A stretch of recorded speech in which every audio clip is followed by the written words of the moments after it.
Bismillahirrahmanirrahim. Dear students, we are discussing acid-base chemistry and today's topic is indicators.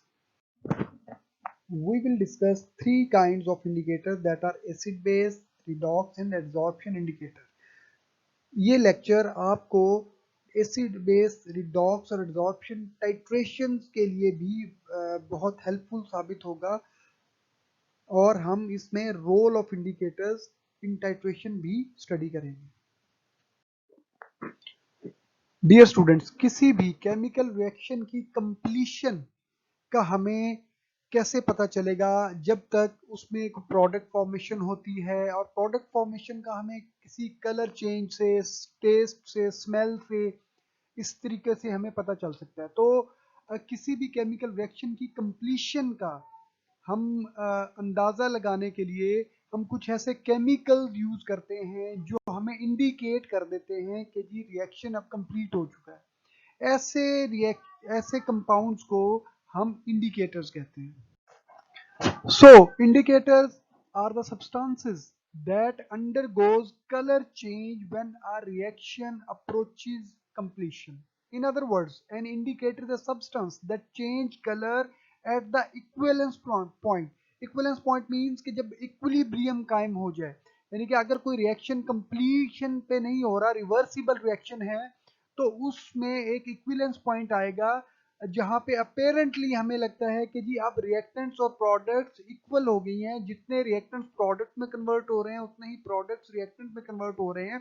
तो at that equivalence point पे जो indicator है वो हमें इंडिकेट करता है कि रिएक्शन हो गया है। नॉर्मली ये किसी पीएच, एक खास पीएच पे कोई भी रिएक्शन कंप्लीट होता है तो उस पीएच को इंडिकेट करने के लिए हम एक खास इंडिकेटर्स यूज करते हैं, क्योंकि एट दैट पीएच जिस पे वो रिएक्शन कंप्लीट हो रहा है उस पीएच पे उस इंडिकेटर का कलर डिफरेंट होता है। तो बेसिकली जो है ये रिडॉक्स रिएक्शंस हों या एसिड बेस रिएक्शंस हों, इनमें हमें इंडिकेटर्स जो है वो बहुत मुफीद मालूमात देते हैं, क्योंकि उनमें डिफरेंट कलर होता है और ये हम वेरी लेस अमाउंट में यूज करते हैं कि जब रिएक्शन स्टार्ट हुआ है तो इनका कलर और होगा और जब रिएक्शन कंप्लीशन पे होता है या इक्विवेलेंस पॉइंट पे होता है तो इनका कलर और होता है। First, we will discuss the acid-base indicators. The equivalence point of an acid-base titration is often detected by means of an indicator. यानी कि टाइट्रेशन के दौरान भी हमें इंडिकेटर से पता चलता है कि अब इक्विवेलेंस पॉइंट आ चुका है या रिएक्शन कंप्लीट हो गया है, क्योंकि जब भी रिएक्शन कंप्लीट होता है तो उसकी एक डेफिनेट पीएच होती है, तो उस पीएच को इंडिकेटर्स के जरिए हमें पता लगता है। N acid base indicator is a Bronsted-lorry conjugate acid base pair. Basically एक एसिड बेस पेयर होता है, weak acid base pair, in which the acid has one color and the base has an other color। यानी कि ये conjugate acid base pair है, तो एक acid है और एक उसकी कॉन्जुगेट बेस है। तो जब वो बेसिकली इंडिकेटर क्या होगा, जब तक वो अपने एसिडिक फॉर्म में है तो उसका कलर और होगा, और जब वो अपने कॉन्जुगेट बेस में कन्वर्ट हो जाएगा तो उसका कलर डिफरेंट हो जाता है। So at least one of the color is intense enough to be visible in dilute solution। तो जब हम कोई भी टाइट्रेशन करते हैं या रिएक्शंस करते हैं तो जब डाइल्यूट सॉल्यूशंस हों, नॉर्मली जो रिएक्शंस होते हैं उनमें डाइल्यूट सॉल्यूशंस होते हैं, तो उसमें जब वो एसिडिक फॉर्म में है वही इंडिकेटर, तो उसका कलर और होगा, और जब वही इंडिकेटर बेसिक फॉर्म में कन्वर्ट हो जाएगा तो उसका कलर जो है वो डिफरेंट होगा, विजिबल होगा, स्ट्राइकिंग होगा, डिफरेंट होगा from the acid. So most acid indicators are organic molecules with fairly complex structure that are themselves weak acids or weak bases whose dissociated and undissociated forms differ in color। यानी कि जब वो dissociated form में है तो और colour है, जब अनडिसोसिएटेड फॉर्म में है तो और कलर होता है। एसिड बेस रिएक्शंस में नॉर्मली प्रोटॉन ट्रांसफर होता है तो जो एसिड फॉर्म होती है उसमें प्रोटॉन अटैच्ड होता है, और जब उसमें से प्रोटॉन निकल जाता है तो हम उसको बेसिक फॉर्म या उसकी कंजुगेट बेस कहते हैं। सो हम इंडिकेटर्स को एच इंडिकेटर से भी जाहिर कर सकते हैं। नॉर्मली ये वीक एसिड्स होते हैं। तो और इनका जब तक वो प्रोटॉन उस कॉम्प्लेक्स मॉलिक्यूल के साथ अटैच होता है, कलर होता है कोई स्पेसिफिक, और जब वो प्रोटॉन डिटैच हो जाता है यानी कि वो बेसिक मीडिया में चला जाता है तो उसकी कॉन्जुगेट बेस बन जाती है, तो उसका कलर डिफरेंट होता है। हम इसको ऑस्टवल्ड थ्योरी से भी एक्सप्लेन कर सकते हैं। अकॉर्डिंग टू दैट थ्योरी ये एक वीक एसिड होता है। अगर आप इक्वेशन देखें तो इक्वेशन में HIN that is it's acidic form, यानी कि इंडिकेटर के साथ H अटैच्ड है।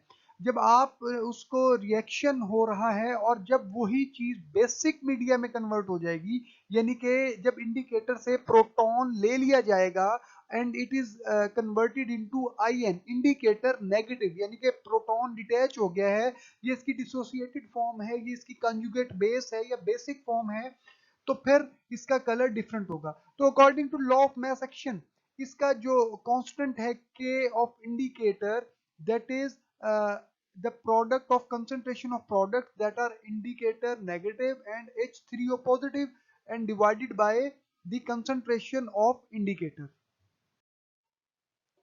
अगर हम इस इक्वेशन को रीअरेंज करें कि के इंडिकेटर यानी कि इक्विलिब्रियम कांस्टेंट कैसे फाइंड करना है, तो after rearranging we find this equation H3O positive concentration is equal to K indicator H indicator divided by indicated dissociated. H indicator means undissociated and indicator negative mean dissociated. H indicator is undissociated. आपको आप देख सकते हैं कि इसमें H साथ लगा हुआ है इसके, तो इंडिकेटर के साथ जब तक एच है तो ये एज एसिड है, और जब उसको डिसोसिएट हो जाता है और एच पॉजिटिव निकल जाता है तो इंडिकेटर नेगेटिव बनता है। तो ये जो डिसोसिएटेड फॉर्म है इसको हम कहते हैं कंजुगेट बेस। अगर हम दोनों साइड्स का लॉग ले लें तो क्या होगा, H3O नेगेटिव की जो कंसंट्रेशन है it will be convert into pH, और दूसरी साइड पे नेगेटिव लॉग के indicator minus log of H indicator divided bye indicator dissociated form. अगर हम माइनस लॉग इन के इंडिकेटर को पी के इंडिकेटर से जाहिर करें तो फिर इसी इक्वेशन को हम क्या कहेंगे, P H will be equal to P K indicator plus log of indicator undissociated divided by H indicator. यहाँ पे अब हमने इसको पॉजिटिव साइन क्यों किया है, क्योंकि पहले H indicator divided bye indicator negative था, तो जब हम इसको अपसाइड डाउन कर देंगे तो फिर नेगेटिव की जगह हमें पॉजिटिव लॉग मिलेगा।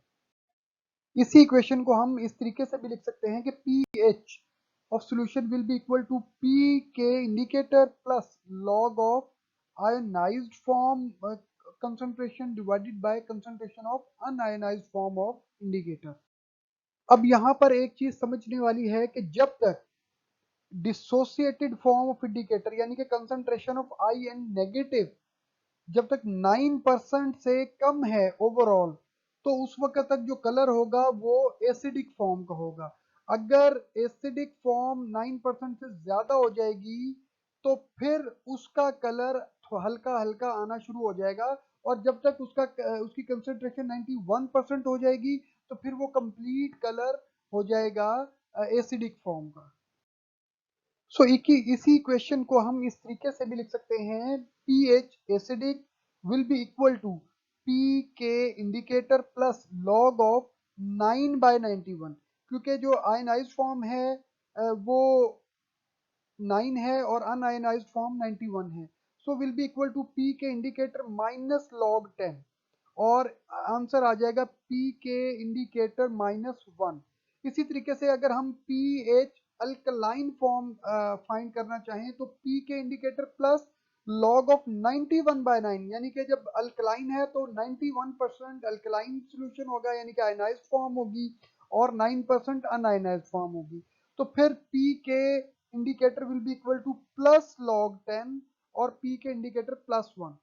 So thus the indicator change color between pH, जो pH है सोल्यूशन की वो जब P के इंडिकेटर -1 हो जाए और P के इंडिकेटर +1 हो जाए तो इनके दरमियान जो है वो इंडिकेटर का कलर चेंज हमें शो होता है, यानी कि between the acidic concentration and between the alkaline concentration. So इस के below are reported PKA and colour zones of some indicators, यानी कि कुछ इंडिकेटर्स के हम कलर जोन्स देखते हैं कि किस किस पीएच पे वो कलर देते हैं. इस चार्ट में डिफरेंट जो पीएच के इंडिकेटर्स हैं उनके कलर्स बताए गए हैं कि किस पीएच पे क्या कलर होता है. तो यूनिवर्सल इंडिकेटर जो कि हम अभी शॉर्टली डिस्कस करेंगे उसका ये रेड से वायलेट और पर्पल कलर तक जाता है. इसी तरीके से फिनोफ्थलीन जो है वो कलरलेस से पिंक कलर होता है. तो इसी methyl orange, thymol blue, bromothymol blue और फिनोल रेड, ये डिफरेंट इंडिकेटर्स हैं और इनके डिफरेंट पीएच पे डिफरेंट कलर्स दिखाए गए हैं. सिमिलरली इस चार्ट में डिफरेंट पीएच पे डिफरेंट इंडिकेटर्स के कलर स्कीम दिखाई गई है. जैसे कि अगर क्रिस्टल वॉयलेट जो है वो 0 पीएच से लेके तकरीबन 2 पीएच तक वो इंडिकेटर करता है और उसके कलर्स आप देख सकते हैं कि from yellow to dark blue वो शिफ्ट हो रहे हैं. इसी तरीके से ये डिफरेंट जो है वो इंडिकेटर्स के कलर इस चार्ट में दिखाए गए हैं. टेबल 3.5 में इंडिकेटर्स और उनके कलर चेंजेस दिए गए हैं. जैसे कि मिथाइल ऑरेंज, इसकी जो पी के इंडिकेटर है वो 3.4 है और इसकी पीएच रेंज 3.1 टू 4.4 है, यानी कि 3.1 पे इसका कलर एसिडिक होगा दैट इज रेड और पीएच 4.4 पे इसका कलर चेंज हो जाएगा येलो में. इसी तरीके से ये बाकी इंडिकेटर्स का भी यहाँ पे दिया गया. अब टाइट्रेशन में 4 किस्म की पॉसिबिलिटीज हैं कि हम टाइट्रेशन कर रहे हो strong acid by strong base, weak acid by strong base, strong acid by weak base और weak acid by weak base. तो इन सब में इंडिकेटर्स की जो रेंज है वो कैसे हम देख सकते हैं कि अगर पहला case strong acid by strong base हो तो जो सॉल्ट प्रोड्यूस होगा वो हाइड्रोलिसिस नहीं होगी और उसका एंड पॉइंट जो है दैट इज एग्जैक्ट 7. तो एक drop before and after the end point the pH, यानी कि जब एंड पॉइंट हो गया उससे के बाद अगर एक ड्रॉप भी हम डाल देंगे तो उसकी पीएच जो है 6 यूनिट यानी कि 4 टू 10 जो है वो हो सकती है और हर इंडिकेटर इसको शो कर सकता है. यानी कि स्ट्रॉन्ग एसिड और बेस की टाइट्रेशन के लिए आप हर इंडिकेटर यूज कर सकते हैं normally. In the titration of week acid by strong base, तो अब क्योंकि बेस स्ट्रॉन्ग है तो जो भी सॉल्ट प्रोड्यूस होगा वो हाइड्रोलिसिस होगी और उसकी पीएच बेसिक होगी क्योंकि स्ट्रॉन्ग बेस था. तो बेसिक मींस कि उसका एंड पॉइंट 7 से अबव होगा. 7 पीएच न्यूट्रल होती है और 7 से अबव अल्कलाइन होती है. So the pH changes usually from 7 to 10 from one drop, यानी कि वो अल्कलाइन रेंज में ही अगर हम एक ड्रॉप भी एक्स्ट्रा डाल देते हैं अल्कलाइन सॉल्यूशन का तो उसकी पीएच रेंज 7 टू 10 चली जाएगी बाय वन ड्रॉप. इसी तरीके से अगर हमारे पास हो स्ट्रॉन्ग एसिड और वीक बेस हो, अब आपको पता है कि ये भी हाइड्रोलाइज होगा इनका जो सॉल्ट होगा और चूंकि स्ट्रॉन्ग एसिड है तो इसकी पीएच एसिडिक रेंज में रहेगी जो कि बिलो 7 है. तो इसमें एक ड्रॉप जो होगा वो पीएच चेंज कर सकेगा फ्रॉम 4 पीएच 4 टू 7 और जो indicators having PK from 3 to 7 will be suitable for weak acid and weak base titration. So इनके एक ड्रॉप के लिए ये जो है 3 टू 7 जो है वो चेंज होगा. तो डियर स्टूडेंट हमने यहाँ तक अब ये देखा कि मुख्तलिफ इंडिकेटर्स मुख्तलिफ पीएच पे कलर चेंज देते हैं. अगर हम मुख्तलिफ जो इंडिकेटर्स हैं इनको इकट्ठा कर दें जो कि मुख्तलिफ रेंजेस पे कलर देते हैं तो हम इसको कहेंगे यूनिवर्सल इंडिकेटर.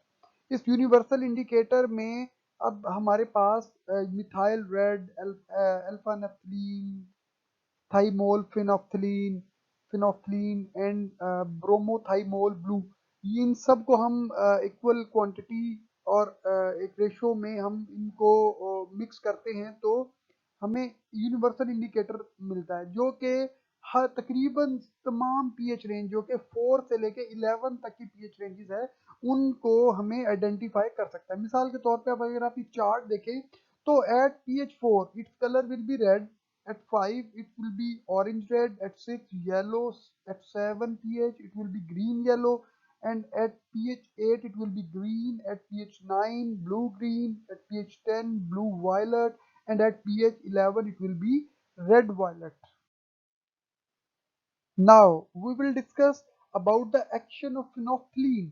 So phenolphthalein जो है ये भी एसिड बेस इंडिकेटर है, यानी कि एसिडिक फॉर्म में इसके साथ H अटैच होता है जबकि बेसिक फॉर्म में इसका H डिटैच हो जाता है, ये डिसोसिएट हो जाता है और pH नेगेटिव फॉर्म में आ जाता है। अब जो अनडिसोसिएटेड फॉर्म है दैट इज कलरलेस, यानी कि इस फिनोल्फथालीन का एसिड में कलर जो होगा वो कलरलेस होगा, और बेस में जो इसकी डिसोसिएटेड फॉर्म है दैट इज पिंक, तो इसका बेस में कलर जो है वो पिंक हो जाएगा। यानी कि जब किसी भी सोल्यूशन में 9% अल्कलाइन हो जाएगा और 91% वो एसिडिक होगा तो हल्का हल्का लाइट पिंक कलर आना स्टार्ट हो जाएगा।